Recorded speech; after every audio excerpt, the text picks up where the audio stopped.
कि लोकसभा में वक्फ संशोधन बिल आज मोदी सरकार पेश करेगी, तो दूसरी ओर मामले में सियासत भी देखने को मिल रही है, जहां सपा ने भी अब विरोध का ऐलान कर दिया है और कहा है कि वो भी इस पर विरोध जताने वाली है।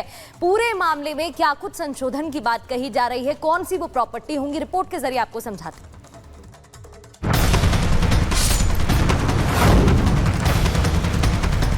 ये सरकार वक्फ की प्रॉपर्टी को हड़पना चाहती है। बीजेपी शुरू से वक्फ बोर्ड्स और वक्फ की प्रॉपर्टीज के खिलाफ रही है। मुसलमान भाइयों को कैसे उनके अधिकारों को छीना जाए। भारतीय जनता पार्टी जो जनता के हित में जो निर्णय करती है उसको लागू करती है।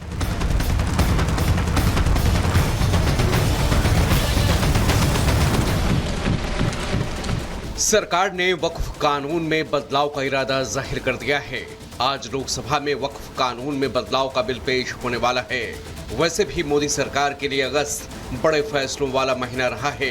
आर्टिकल 370 हटाना हो या फिर राम मंदिर बनवाना, मोदी सरकार ने ये दोनों बड़े फैसले इसी महीने में किए। एक बार फिर से ये रिकॉर्ड बरकरार रखते हुए अब वक्फ बोर्ड में बदलाव की तैयारी है। उम्मीदों के मुताबिक सियासत छेड़ना वाजिब था, हो भी ऐसा ही रहा है। मुस्लिम वोट बैंक के लिए मोदी विरोधी खड़े हो गए हैं। ये सरकार वक्फ की प्रॉपर्टी को हड़पना चाहती है। 8 लाख से ज़्यादा प्रॉपर्टी है देश के अंदर।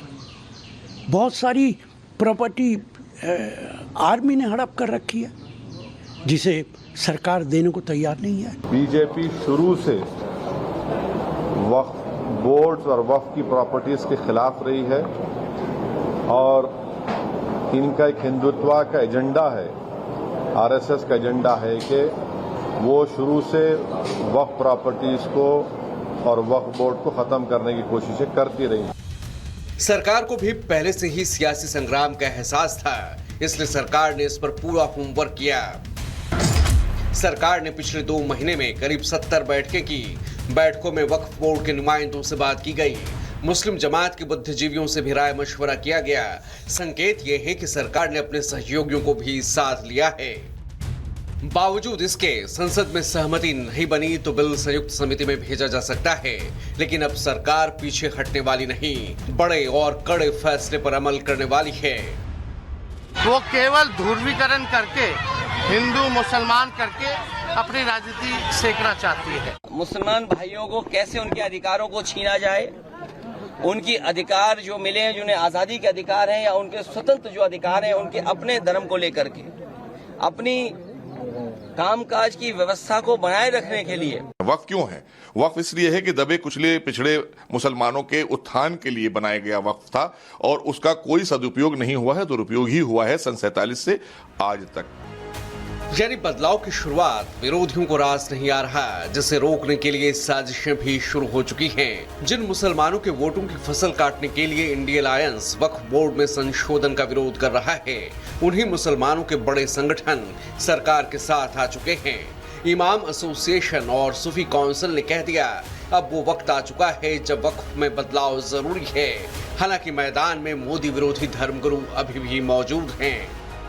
सरकार के सामने समय अनुसार अगर अमेंडमेंट किया जाता है, संशोधन किया जाता है, तो मुझे लगता है कि समय की ज़रूरत होती है।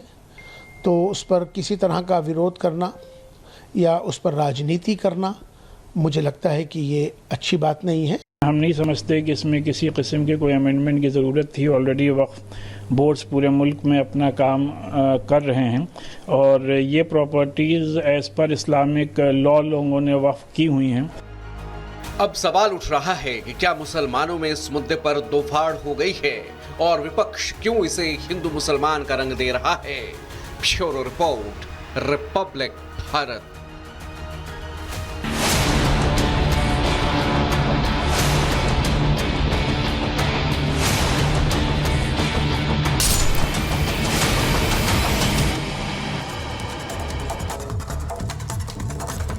खबरों में आगे बढ़ते हैं, बात करेंगे भारत की बेटी विनेश फोगाट की। संन्यास की जानकारी सुबह सुबह दी, एक्स पर पोस्ट किया।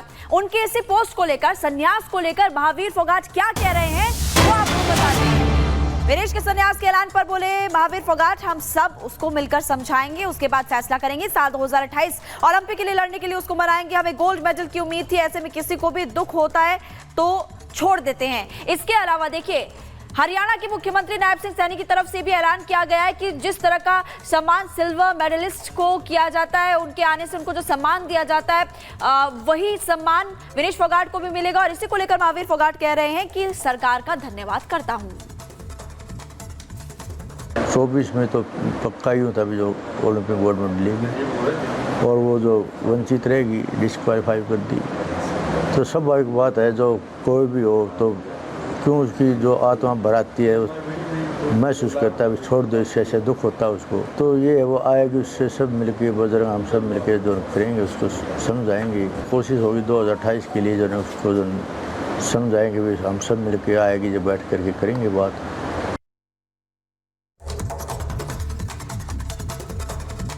तो विनेश फोगाट को लेकर देश भर में ये आवाज उठ रही है और सब कोई विनेश का समर्थन कर रहा है। हालांकि विनेश ने भी सिल्वर मेडल के लिए, क्योंकि वो उसकी अधिकारी है, उन्होंने जिस तरह से गेम खेला था और जिस वक्त उन्होंने सेमीफाइनल जीता था, उस वक्त वो 50 kg वेट के अंदर थी और इसीलिए इसको लेकर कानूनी मशवरा लेने के बाद कानूनी कदम भी उठाए गए हैं। सुमित भी हमारे साथ जुड़े हैं, सुमित का रुख करें, लेकिन उससे पहले आपको सुनाते हैं कि विनेश फोगाट के ससुर क्या कह रहे हैं उनको लेकर। पूरा था, 10 कदम के बाद हमें 100 ग्राम वजन बढ़ा है, तो उसके बारे में क्या कह सकते हैं। हो सकता है कोई साजिश भी हो। तो क्या विनेश से बात हुई है उसके बाद आपकी? कोई बात नहीं हुई जी। तो अब आप क्या डिमांड करें?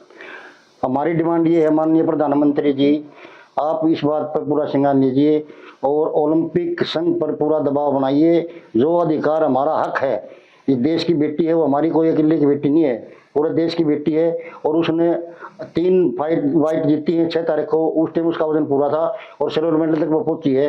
वो सिल्वर मेडल उसका अधिकार है। वो प्रधानमंत्री जी से रिक्वेस्ट है बार बार, आप इस बात पर पूरा संज्ञान लीजिए और उसका जो अधिकार है सिल्वर मेडल का, वो दिलाने की कृपा करें। तो वैसे तो ओलंपिक संघ ने वो तो डाली है कि इस मामले में जांच होनी चाहिए और इसको रिव्यू किया जाना चाहिए। ये ताज़ा उदाहरण किनिया का है। इसी ओलंपिक में 500 मीटर में एक लड़की को डिस्क्वालीफाई किया था। किनिया सरकार ने ओलंपिक पर दबाव बना के उसका अधिकार लड़की का दिया। और चलिए, इस पर ज्यादा जानकारी के लिए सुमित हमारे साथ जुड़ गए हैं। सुमित, जहां एक तरफ विनेश ने पूरी कोशिश की और हमने देखा भी कितना बेहतरीन प्रदर्शन उन्होंने किया था, लेकिन फिर डिस्क्वालीफाई की खबर सामने आई और निराशा छा गई।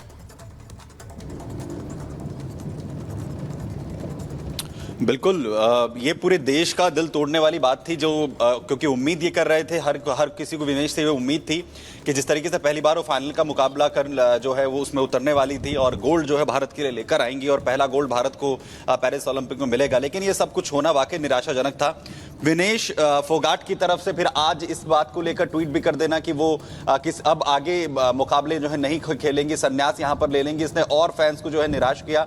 लेकिन जिस तरीके से उनके जो ससुर हैं और इसके साथ ही उनके जो चाचा हैं महावीर फोगाट, वो लगातार ये कह रहे हैं कि एक तरफ उन्हें समझाएंगे और दूसरी तरफ कोशिश जो है वो विनेश फोगाट के लिए होनी चाहिए। जो स्पोर्ट्स कोर्ट है उसमें भी अपील, जब संन्यास का ऐलान यहाँ पर विनेश फोगाट ने किया उससे पहले कर दिया गया है, यानी सिल्वर मेडल के लिए अपनी जो दावेदारी है उसके लिए वो अपील यहां पर की गई है। उसमें कोशिश ये होगी कि जिस तरीके का मुकाबला यहां पर विनेश फोगाट ने इससे पहले लड़ा था जो है सेमीफाइनल में, उसके बाद अब उन पर पूरी तरह से जो है सिल्वर की उनकी दावेदारी यहां पर बनती है। 100 ग्राम महज उनका वजन ज्यादा था।